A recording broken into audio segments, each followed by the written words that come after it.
বিসমিল্লাহির রহমানির রহিম। আসসালামু আলাইকুম ভাই বোনেরা, বন্ধুরা কেমন আছেন সবাই? আশা করছি অনেক অনেক ভালো আছেন। আপনাদের দোয়ায় টাঙ্গাইলের রাফা আলহামদুলিল্লাহ অনেক ভালো আছে। আজকে আপনাদের সাথে শেয়ার করব টপ সিক্রেট আমার বাচ্চাদের একটি রেসিপি। চলুন তাহলে দেখে নিই তাদের পছন্দের এই টপ সিক্রেট রেসিপিটা কী দিয়ে বানাচ্ছি সেটা আপনাদের সাথে শেয়ার করব। পাঙ্গাস মাছের যে পেটির অংশ না নিয়ে গাদার অংশটুকু নিয়েছি, এখানে দিয়েছি আস্ত কয়েকটা রসুন আর কুচি করে রাখা আদা, এলাচি, দারচিনি, গোলমরিচ আর 2টা লাল লাল কাঁচামরিচ। তারপরে আমি একদম ভালোভাবে সেদ্ধ করে নিয়েছি।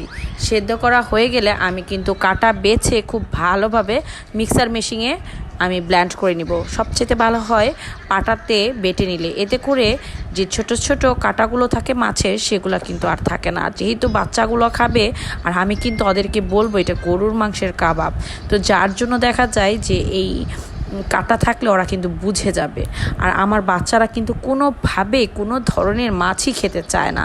তো আমি ভাবছিলাম যে মাছটা কিভাবে খাওয়ানো যায়, তো সেই টেকনিকেই কিন্তু আমি এগোচ্ছিলাম। তো পরে ভাবলাম যে কেন নাই, কাবাবটা যেহেতু ওরা খুবই পছন্দ করে, তো মাছের কাবাবটা করে দিই। এই মাছের কাবাবটা কিন্তু আপনারা হলো চাইলে রুই মাছ দিয়েও করতে পারেন, যেগুলোতে একটু কাটা কম থাকে সেগুলো মাছ দিয়ে করলেই ভালো হয়। তো আমি কিন্তু খুব ভালোভাবে কাটাগুলো বেছে নিয়েছি। এরপরে একটি মিক্সার মেশিনে খুব ভালোভাবে ব্লেন্ড করে নিতে হবে। তো দেখতেই পাচ্ছেন যতগুলো গরম মশলা দিয়েছিলাম এবং আদা দিয়েছিলাম, রসুন দিয়েছিলাম, সব কিছু একসাথে একটা মিক্সার করে নিয়েছি। একদম লিকুইড হয়েছে। আমার মনে হয় বেস্ট হয় শিলপাটায় করলে, বা পানিটাও ছাড়ে না, এত মিহিও দরকার নেই, একটু আদা বেশি ভালো হয়। তো আমি কিন্তু এখানে কিছু আলু সিদ্ধ করে নিয়েছিলাম, যাতে আলুগুলো একদম ম্যাশ করে নিয়েছি। এরপরে দিয়েছি জিরা গুঁড়া, পেঁয়াজ কুচি, কাঁচামরিচ, ধনিয়া আর দিয়েছি কাবাব মশলা, যেটা রাঁধুনি থেকে আমি কিনে নিয়ে এসেছি, রেডি মিক্স। এখানে আর কিচ্ছু দিতে হবে না। তো এখানে স্বাদ মতো লবণ দিয়ে খুব ভালোভাবে আমি কিন্তু হাত দিয়ে মাখিয়ে নিয়েছিলাম।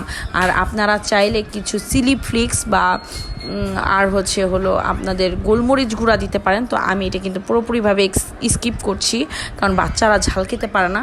তো আমি একটু হাতে তেল নিয়ে খুব ভালোভাবে গুল গুল কাবাব শেপ করে আমি কিন্তু ডিপ করে রাখবো। যখন ওদের খাওয়ার জন্য কোনো কিছুই পছন্দ হবে না, তখন আমি কাবাবগুলো বের করে একদম ভেজে দিব গরম গরম। ওরাও কিন্তু খুশি, আমিও খুশি, কারণ আমার অনেকটা সময় বেঁচে গেল। তো খুব ভালোভাবে মেখে নিতে হবে। দেখতেই পাচ্ছেন অনেকটাই কিন্তু হাতের সাথে লেগে যাচ্ছিল, এর জন্য কিন্তু আমি একটু সয়াবিন তেল বা ঘিউ দিতে পারেন, দিয়ে কিন্তু হাতে খুব ভালোভাবে একটা ট্রেতে মেখে নেবেন এই সাদা তেল বা ঘি। তারপরে একদম কাবাব শেপ করে খুব ভালোভাবে রেখে দেবেন, এবং কি 1 ঘন্টা থাকলে কিন্তু কাবাবের আকৃতিতে খুব সুন্দরভাবে হয়ে যাবে। আর এই ফ্রোজেন কাবাবটা কিন্তু প্রায় 1 থেকে 6 মাস পর্যন্ত ফ্রোজেন করে রাখা যায়।